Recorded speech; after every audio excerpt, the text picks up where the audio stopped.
Alguém tem alguma dúvida? Quer perguntar alguma coisa? Tá tudo ok com vocês no andamento das coisas?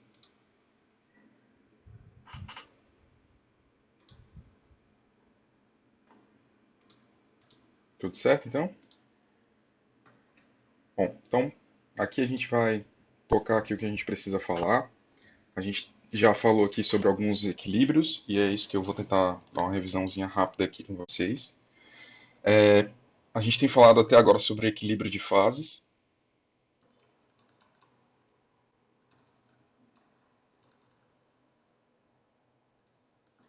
Daí a gente começou então falando sobre o equilíbrio líquido-vapor.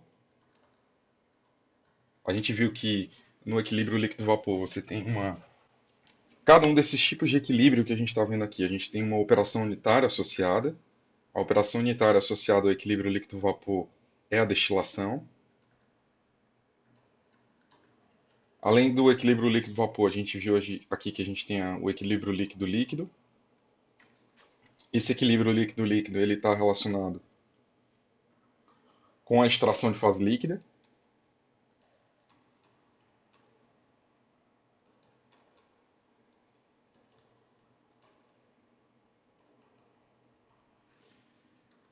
Além disso, a gente falou sobre o equilíbrio líquido-líquido-vapor, que é quando a gente tem uma redução de pressão do equilíbrio líquido-líquido. Então, tá mudo para vocês aí? Estão me ouvindo agora? Não?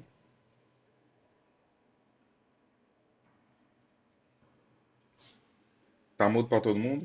Olha, excelente, que bonito. Vamos lá, deixa eu tentar parar aqui a apresentação. Fiquem aí, sala da sala não.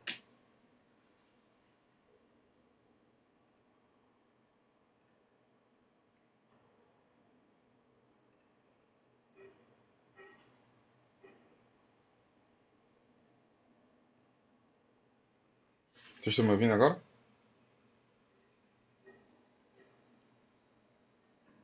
Vocês estão me ouvindo agora?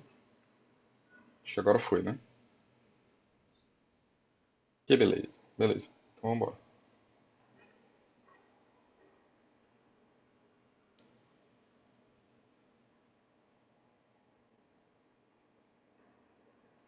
Ok, então eu estava falando, vocês não estavam me ouvindo, vou repetir aqui. A gente tem então o equilíbrio líquido-vapor, a operação unitária associada ao equilíbrio líquido-vapor é a destilação.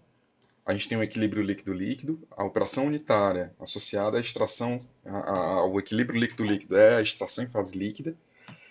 A gente falou sobre o equilíbrio líquido-líquido-vapor, que é um caso particular do próprio equilíbrio líquido-líquido, que é quando você tem uma redução da pressão e aí você tem a presença do vapor junto com isso. A separação em duas fases líquidas e a vapor pode ser a destilação extrativa, alguma operação unitária relacionada a isso. Então, agora a gente vai falar de mais um tipo de equilíbrio de fase, que é o equilíbrio sólido-líquido. Associado ao equilíbrio sólido-líquido, a gente tem a cristalização.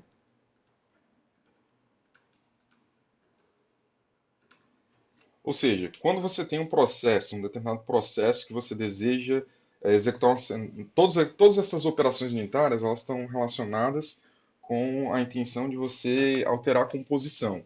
Então você está com a meta de separar componentes para poder você atingir uma composição objetiva. No caso da cristalização, é quando é mais economicamente viável, por exemplo, principalmente para componentes mais pesados, que possuem ponto de fusão e ponto de ebulição mais elevados, para você sustentar isso durante um processo, isso acaba elevando muito o custo do processo. Então, uma alternativa que pode ser viável a isso é você avaliar se a redução da temperatura pode induzir um dos componentes a formar uma fase sólida. E aí você consegue fazer a recuperação dessa fase sólida, por exemplo, com um tambor rotativo. Então você tem uma entrada de um determinado componente, esse tambor está numa temperatura controlada, ele vai girando. Deixa eu tentar desenhar isso aqui para vocês.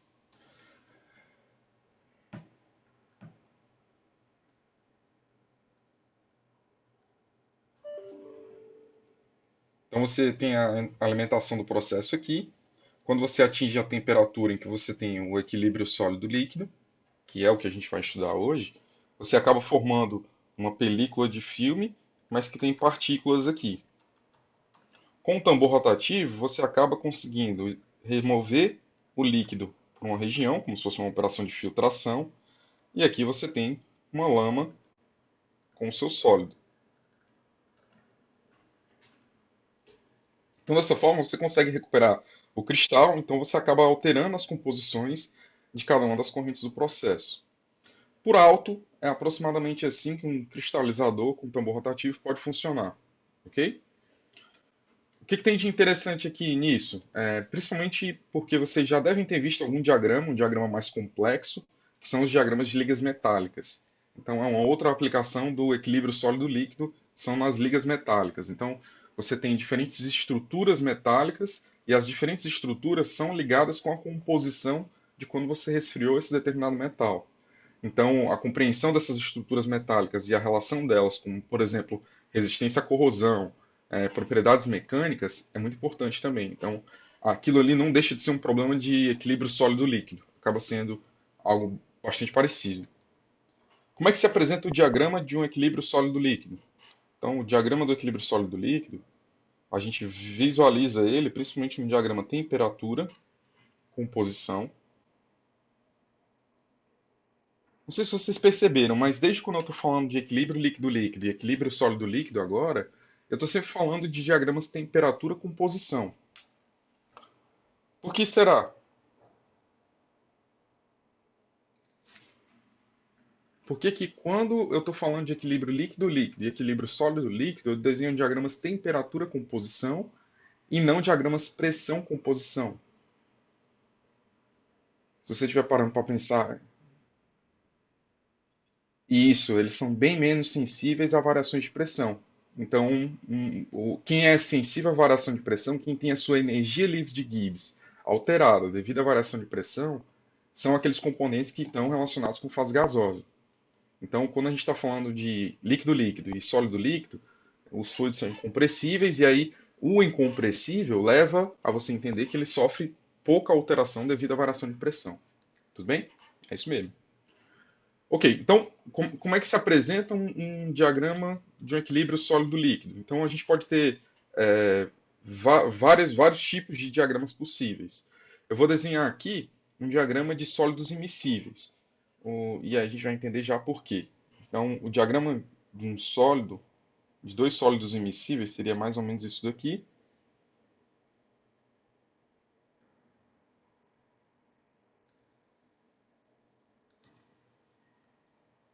Esse aqui está marcado no valor de 1.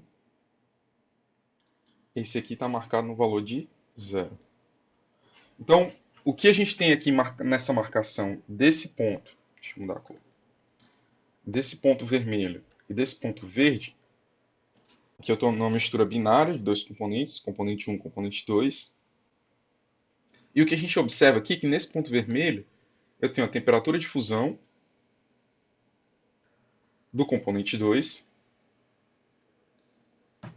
e aqui eu tenho a temperatura de fusão do componente 1. Aqui é a temperatura de fusão do componente 1, que é como eu indiquei, isso aqui é x1. Quando x1 é igual a 1, você tem um componente puro, e aí ali vai ser marcado o ponto de fusão daquele determinado componente. Quando você vai misturando dois componentes ali, né, então para altas temperaturas está todo mundo na fase líquida, então é todo mundo líquido. Se você reduzir bem a temperatura desses componentes, aí você vai aparecer aqui nos componentes sólidos. Então está todo mundo na fase sólida. Tudo bem? O que a gente percebe é que quando você vai misturando componente A com o componente B, as interações ali na fase sólida, que são muito presentes, são muito intensas por causa da proximidade molecular, faz com que a temperatura de fusão seja alterada. E aí a alteração desse ponto de fusão vai depender de quanto você tem do componente 1 e quanto você tem do componente 2. Então, o equilíbrio sólido-líquido ele apresenta normalmente um ponto aqui, marcado aqui nesse xizinho preto, que a gente chama ele de ponto eutético.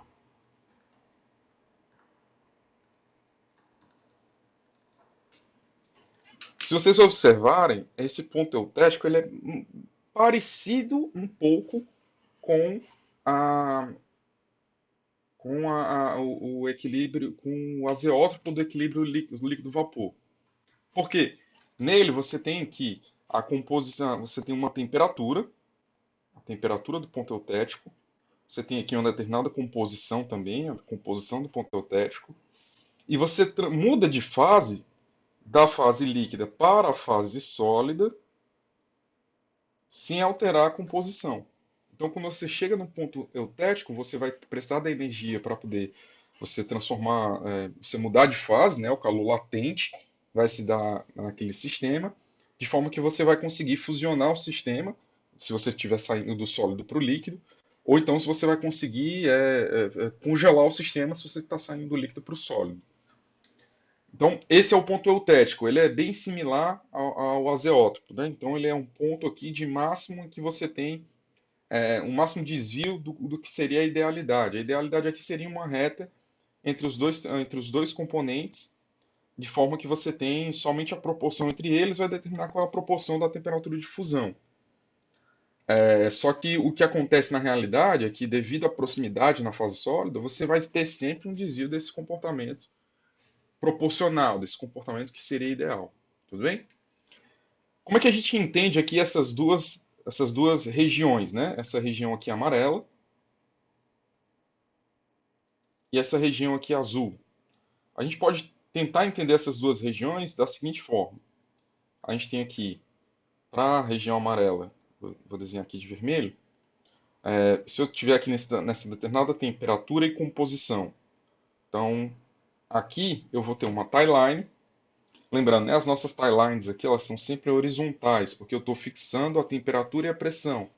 Se eu quero equilíbrio, eu preciso fixar a temperatura e a pressão. Por isso que tie line em diagramas temperatura, composição e pressão, composição são horizontais.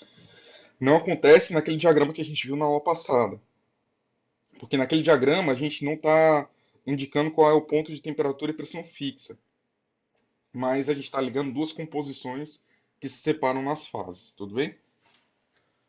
Ok, então nesse lado esquerdo aqui, nesse lado amarelo, quando você tem aqui esse determinado ponto em equilíbrio, você vai se separar nesse componente aqui com esse componente aqui. Então, essa região aqui à esquerda, isso aqui te indica que você tem o sólido e ele tem zero do componente 1. Se ele tem zero de composição do componente 1, isso quer dizer que você tem um sólido que ele é somente o sólido do componente 2.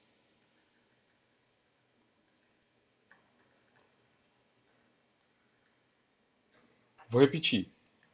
Esse diagrama aqui está um pouco mal desenhado, mas essa linha aqui que ela está tocando é uma linha de zero de composição. O que é azul aqui é o lado do líquido, e o que está aqui tocando nessa parede é tudo sólido. Então, esse sólido ele tem zero do componente 1, e é por isso que eu estou chamando ele de sólido vermelho, sólido do componente 2. Tudo bem? Se a gente for lá derreter esse sólido, coloca no líquido, adiciona mais do componente 2 e faz reduzir a temperatura para cá, a gente vai ter uma outra tie line. Essa tie line vai estar aqui tocando nesse sólido, nesse líquido. Esse líquido tem essa composição, X verde aqui, e ela está em equilíbrio com esse sólido aqui. Esse sólido é o sólido componente 1. Por que esse diagrama aqui é um diagrama de componentes imissíveis? Ele é um diagrama de componentes imissíveis porque, se você observar, você não tem... o sólido ele se precipita como um componente puro do componente majoritário daquela solução. Então, quando você tem aqui, por exemplo, 10% um líquido com 10% do componente 2, desculpa, do componente 1, ele vai precipitar o sólido como sendo o componente 2, porque o componente 2 é a maior parte, né? Ele está à esquerda do ponto eutético. Quando você vira do ponto eutético, à direita do ponto eutético, você vai ter então sólidos formados com o componente 1. Então, o equilíbrio sólido-líquido se dá com um componente puro 1 ou 2, dependendo se você estiver à esquerda ou à direita do ponto eutético. Então, o ponto eutético, além de ser um ponto em que você muda de fase sem alterar a composição da fase líquida, você também pode perceber que ele muda qual é o sólido do que está sendo precipitado. Então, à esquerda do ponto eutético, você tem a precipitação com o sólido do componente 2, e à direita do ponto eutético, você tem a precipitação com o sólido do componente 1. Isso muda muito a intenção do sistema, porque, por exemplo, se você está querendo recuperar o componente 1 na forma sólida, mais puro possível, você não vai conseguir recuperar ele como sólido se você estiver à esquerda do ponto eutético, somente se você estiver à direita. E aí vai as variadas possibilidades que você tem dos sistemas. Tudo bem? A gente pode aumentar um pouco mais a complexidade desse diagrama. A gente pode aumentar, por exemplo, se a gente tiver uma determinada solubilidade do componente 1 no componente 2. Então, o que é uma solução sólida? É quando você tem a solução sólida formando um terceiro tipo de sólido. Então, nem é o sólido A, nem é o sólido 1, nem é o sólido 2, mas é uma combinação proporcional entre os componentes 1 e 2. Então, deixa eu desenhar esse diagrama aqui.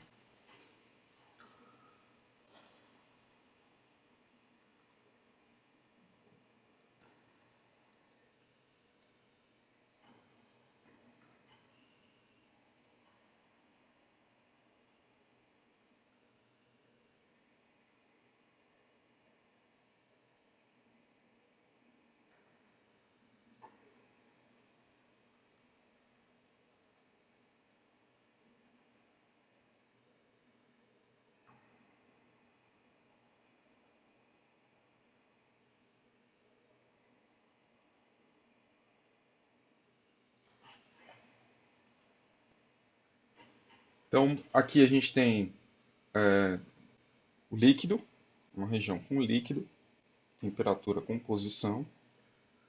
Você tem aqui a região em que você tem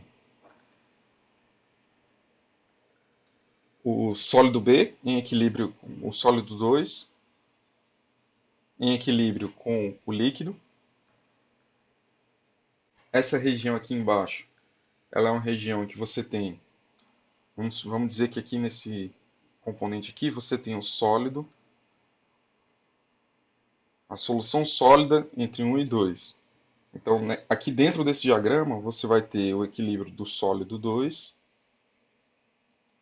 mais o sólido, que é a mistura entre 1 e 2. Então, aqui é o sólido 2, a gente sabe que x igual a zero é o sólido 2. Esse x aqui intermediário vai ser a proporção que você tem do componente 1 e 2 nesse sólido. Se ele for 50%, você vai ter então ali a proporção de meio a meio nesse sólido. Então, o sólido formado ele vai ter 50% do componente A e 50% do componente B. Tudo bem? Aqui à direita desse sistema, então, já vira, né? A partir desse ponto aqui à direita, você vai ter, então, sólido 2, sólido 1, em equilíbrio com esse sólido intermediário, 1 e 2. E aí, cada uma das regiões distintas, né? Aqui, nessa ponta direita aqui, a gente já sabe que a gente vai ter sólido 1 mais líquido, em equilíbrio. E aí, aqui, os intermediários, né? A gente vai ter aqui esse sólido 1, 2 com líquido. E aqui da mesma forma, sólido 1, 2, em equilíbrio com o líquido. Então, quando eu digo que está em equilíbrio, é porque aqui está determinando que é a parte sólida. E essa região aqui, ela está determinando que é o líquido que está em equilíbrio. Então, quando você arma aqui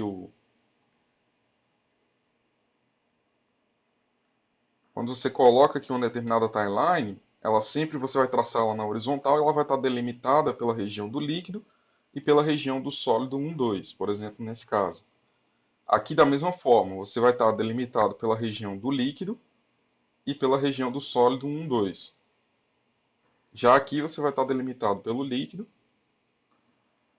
e pela fronteira aqui em x igual a 1, que é o sólido 1.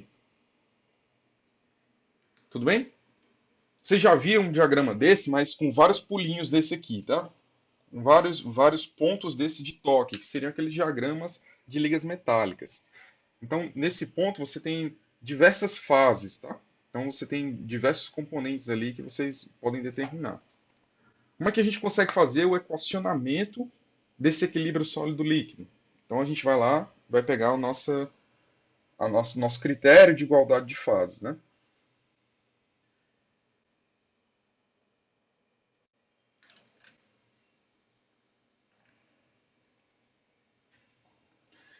Então, se a gente pode pensar aqui no cálculo da fugacidade do que a gente tem, então a gente precisa colocar aqui a fugacidade do componente I no sólido, na mistura sólida aqui, vai ser igual à fugacidade do componente I na mistura do líquido. Professor, você falou de fugacidade da fase vapor e fugacidade da fase líquida. Você não falou nada da fugacidade da fase sólida. Aqui a gente não vai precisar ter um equacionamento próprio para a fase sólida, porque se você observar, por essa igualdade aqui dessa fugacidade, a gente vai conseguir escrever a da fase líquida, que seria aqui xi, gama i, fi do líquido. E aí aqui a gente vai fazer um artifício matemático. A gente vai pegar isso daqui e vai escrever da forma xi, gama i, que vai ser igual a fi chapéu do sólido, dividido por fi do líquido. Então a gente vai tentar equacionar aqui um coeficiente de atividade para que a gente possa entender quem é essa razão dessas fugacidades. Só que a fugacidade ela é boa para quando você está trabalhando com uma equação de estado. Você consegue meter uma equação de estado aí e fazer o cálculo. Só que se vocês observarem, quando a gente está pensando numa equação de estado para líquidos, ela já começa a engasgar, já começa a ficar meio que fraquejando. Então, se a gente estiver pensando em sólidos, aí é que o negócio vai pegar mesmo. Então, para sólido, como ele é pouco influente muitas vezes pela pressão e a temperatura, muitas vezes você tem uma alteração linear, ou que pode ser facilmente medida, então para sólido a gente vai preferir alterar isso daqui. Então a gente vai pegar a definição da fugacidade. Então, pela definição do que é fugacidade, ou seja, se eu tenho aqui sólido em relação ao líquido, eu vou escrever isso aqui como sendo GI do sólido menos GI do líquido, tudo bem? Que vai ser igual a RT ln da fugacidade do componente I no sólido, fugacidade do componente I no líquido. Tudo bem? Então, vou pegar essa equação da definição e vou tentar substituir. Como é que eu vou conseguir substituir isso? Eu vou botar o RT aqui para cá, dividir para cá por RT, né? Vou chamar isso daqui de ΔG de fusão, porque é a passagem do sólido para o líquido, então é o de fusão. Então eu vou escrever Fi chapéu do sólido dividido por Fi do líquido, que vai ser igual a ΔG de fusão dividido por RT. Só que eu tenho um ln, né, aqui, então vamos tirar o exponencial. Então aqui eu tenho exponencial de Fi sólido, Fi líquido. Sucesso, né? Então é só substituir aqui agora. Então a gente vai ter xi gama i, que vai ser igual a exponencial ao quê? Ficando na dúvida.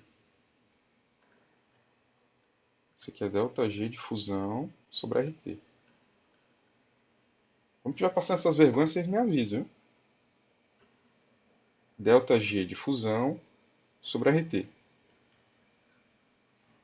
Ok, então vamos tirar o ln daqui.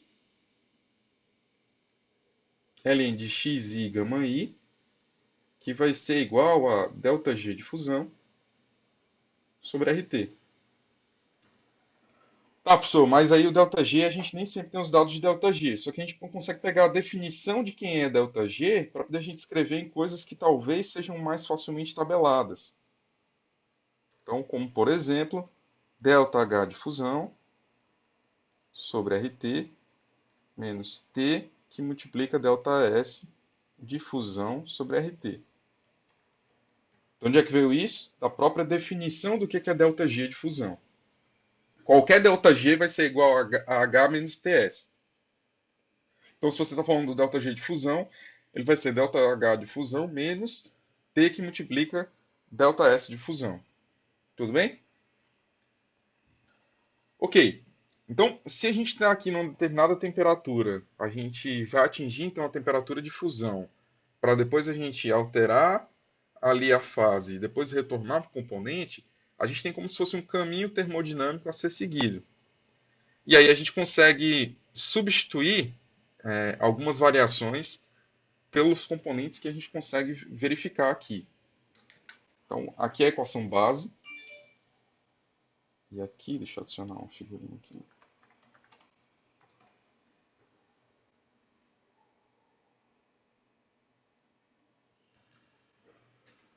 Ok, então, qual é a ideia? ΔH é um negócio que eu consigo fácil. ΔS não é uma coisa assim tão simples para poder conseguir fazer. Então, para todo ΔS que a gente tiver aqui, a gente vai ter como se fosse uma combinação de dois. O ΔS latente mais o ΔS sensível. Vocês estão entendendo isso? O que é o latente? É o de mudança de fase. Então, se é o de mudança de fase, esse ΔS latente é o ΔS de fusão. Eu estou pensando aqui no ΔS qualquer aqui de variação de processo, tá?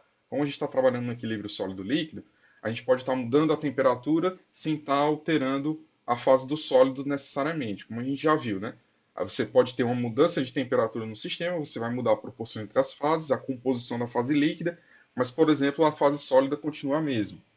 Então, eu estou pensando aqui de maneira abstrata o ΔH de fusão a uma determinada temperatura, e aí é só a gente pensar nesse ΔS de fusão na temperatura de fusão, mais o ΔS sensível entre temperatura T e a temperatura de fusão. Tudo bem aí?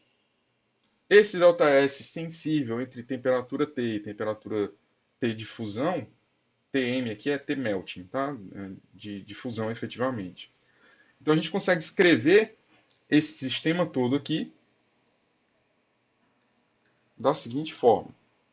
Eu vou tentar não cansar vocês com muito equacionamento, tá? O que interessa é que o ΔS de fusão, numa determinada temperatura, ou seja, partindo de uma temperatura para você chegar na temperatura de fusão normal, e aí depois você retornar, vai ser aproximadamente você ter o ΔH de fusão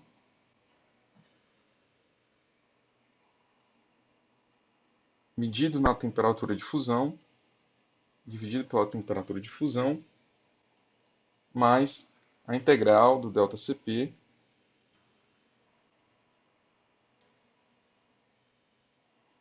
A gente já viu como é que a gente chega nessa integral. Isso aqui partindo do T melting até o T aqui. Algumas coisas para destacar aqui. Eu estou medindo o ΔS de fusão numa temperatura que não necessariamente é a temperatura da fusão do componente. Eu estou medindo ela numa temperatura que não é a temperatura normal. Então, o que eu estou fazendo aqui é me referenciando no estado da temperatura normal e depois medindo as alterações de temperatura que eu preciso ter para poder chegar nesse valor. Tudo bem? Quando a gente substitui esse ΔS lá naquela primeira equação, junto com as variações do ΔH, a gente vai conseguir chegar numa equação no final das contas, que ela é mais ou menos assim. Ln de xi gama i, que vai ser igual a ΔH de fusão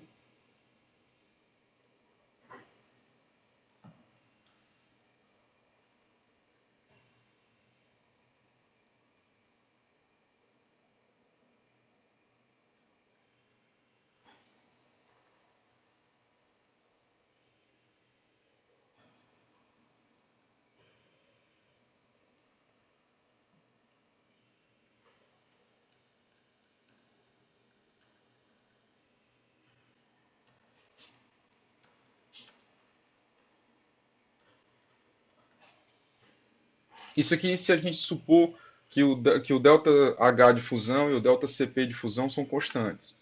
Então, se a gente fizer essa suposição, a gente consegue botar eles para fora das integrais que eles estão envolvidos e a gente consegue arranjar esses valores. Então, essas equações aqui, elas te determinam aproximadamente como você consegue modelar o equilíbrio sólido-líquido quando você tem um sólido que faz uma solução pura. Então, isso daqui, uma solução pura é minhas ventas. É quando você tem um sólido imissível. Quando os sólidos são imissíveis. Qual é o caso de sólidos imissíveis? É naquele caso desse diagrama aqui, ó. Esse diagrama aqui é o diagrama que é o caso dos sólidos imissíveis. Tudo bem? Você percebe que ou tem o sólido 1 ou tem o sólido 2, você não tem uma mistura de sólidos. Tudo bem? Ok. Se você tiver que supor que você tem uma solução sólida, as coisas mudam um pouco de figura, mas muito pouco. A equação para quando você tem aqui não é sólidos imissíveis, agora são quando você tem uma solução sólida, ela passa a ser isso aqui, ó. ln de xi gama i dividido por xi no sólido, gama i, que vai ser igual a ΔH de fusão, a temperatura normal, 1 sobre T, menos 1 sobre T melt, mais delta Cp de fusão, sobre R, Tm sobre T, menos ln de T sobre Tm. Se vocês observarem, a única coisa que mudou aqui na relação entre um componente e o outro foi justamente esse lado aqui de baixo da equação. Professor, que forca é essa? É para a gente pular nela? Não. Isso daqui, a gente está se referenciando somente à fase líquida. Se eu estou dizendo que os sólidos são imissíveis, então quando eu olho para a fase líquida, eu tenho aqui a fase líquida, a fase sólida aqui preta, e você tem aqui a fase líquida. Aqui você tem o componente 1 e o componente 2 misturados. E você tem um sistema que é não ideal. Então, a parte quando você conta a fugacidade desse lado, ele vai estar relacionado com o produto xi gama i. Você tem um coeficiente de atividade porque essa fase líquida é não ideal. Quando você olha para o sólido, se o sólido é imissível, você sempre vai ter somente um dos dois componentes, por exemplo, o componente 1, e isso daqui se torna uma solução ideal. Então, se o xi é igual a 1, o coeficiente de atividade também é igual a 1, e aí aqui nessa parte de baixo você só tem o 1, você não tem nada aqui embaixo. É daí que vem quando você está levando em conta os sólidos immiscíveis. Quando os sólidos são miscíveis, aí o sistema muda de cara. Porque você vai continuar tendo aqui uma fase sólida, aqui você vai ter uma fase líquida. Nessa fase líquida você vai ter o componente 1 e o componente 2. E na fase sólida você também vai ter o componente 1 e o componente 2. Como é que você vai levar em conta as não idealidades da fase sólida? Com o coeficiente de atividade da fase sólida.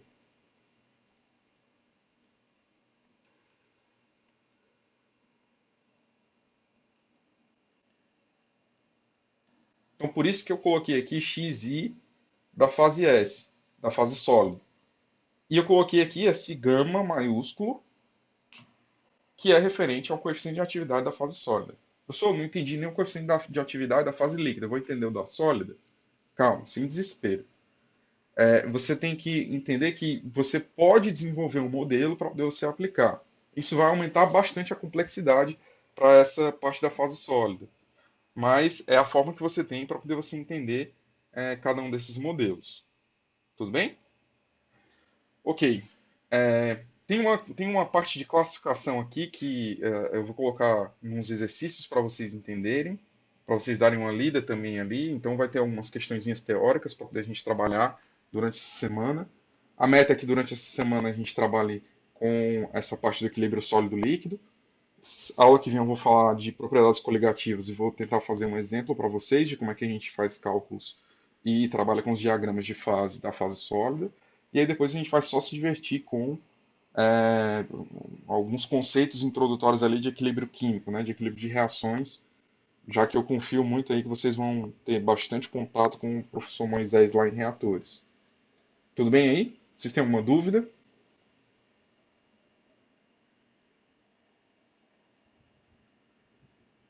Tudo ok, então. Gente, então, se vocês tiverem qualquer dúvida, qualquer comentário que vocês quiserem fazer, passam um WhatsApp aí, vão avisando qualquer coisa e vamos para frente, tá? Esse finalzinho de semestre vai estar corrido, mas a gente vai se entendendo aí, tá bom? Valeu, gente. Até quinta. Até mais aí. Valeu. Diga lá, chefe.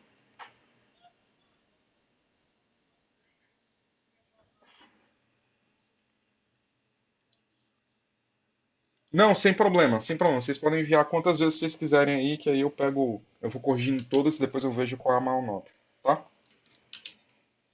Valeu aí. Até mais aí, chefe.